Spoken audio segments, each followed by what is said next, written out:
Here are 5 movies for you to watch if you loved Obsession. These are movies about people who can't let go, love someone just a little too much, or will go to ridiculous lengths in order to control them. And I cannot think of a better movie than Bring Her Back to kick this list off with. You've got Andy and Piper, who just suffered from a horrible event with their family. They are then transported to a foster home with Laura, and they have to stay there with her until Andy is old enough to take guardianship over Piper. While they're there with Laura, they are introduced to Oliver, who is also another kid who is in foster care with Laura. What you get is a very slow burn that turns into something you do not expect in the slightest. You get a scene where Andy's trying to feed Oliver that just goes completely bananas. You get Laura, who is just teasing it up the whole time in the best ways possible. You've got a social worker that legitimately has no clue on what is going on. And then you've got this Colt in the background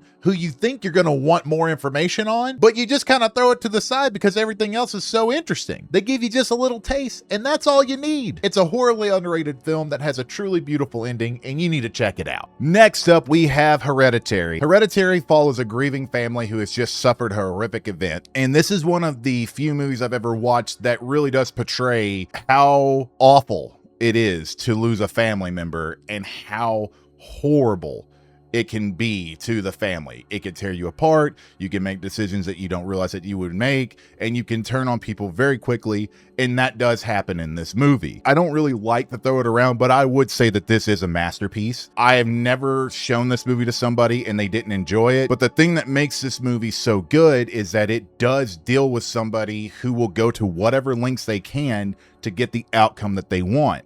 And that evolves into one of the best final 10 minutes of a film I have ever seen. It gives you everything. It gives you shocking deaths that you didn't expect to happen. It gives you incredible jump scares. And then it gives you one of the most terrifying deaths as well. I feel like Hereditary also had the same kind of buzz that Obsession had when it first came out. It was definitely a more unique and creative horror movie at the time. And it was during that elevated horror genre of films that were coming out at the time. It is a conversation starter for sure.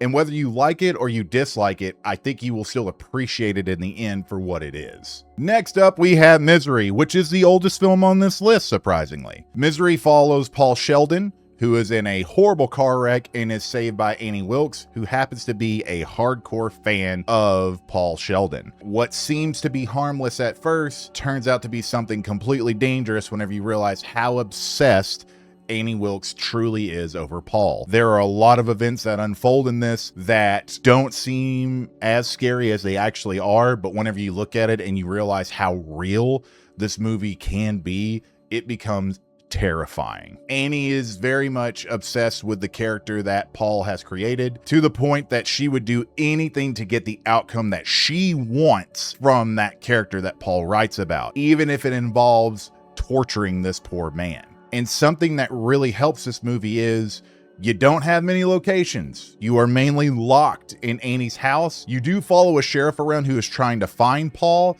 but 90% of this movie is locked in Annie's house, and it is incredible. You really do get to find out the location and explore how the house is, but they do a great job on making you not completely know everything. That way you can feel like Paul feels in the situation. You're stuck. You don't know what's outside in the house. And when you finally do get out, you don't have much time to explore because you're just trying to get out of the situation. It's got an amazing ending. It's got a fantastic cast. It's got one of the more horrible scenes you'll see in a horror movie. And once it's over, I guarantee you this will be on a rotation every year for you to watch. Next up, we have The Invisible Man that came out in 2020. Invisible Man is about Cecilia and her abusive ex, Adrian. Adrian has died and left all of his money to Cecilia, but Cecilia does not believe that this is true and is trying to get everybody to understand just how crazy Adrian is and the lengths that he's willing to go to. As the movie goes on, events start happening. Things aren't what they seem. They're moving around.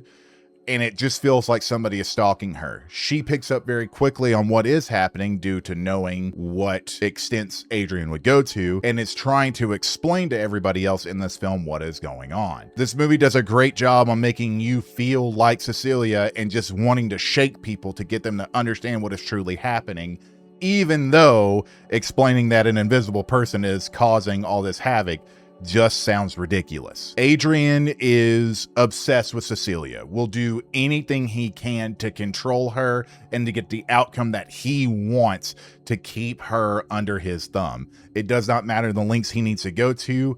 If it can be done, he will do it with the suit that he has to make him invisible. This movie has incredible jump scares. There's one involving a paint can that when I saw it with a buddy in theaters, it made him jump out of his seat.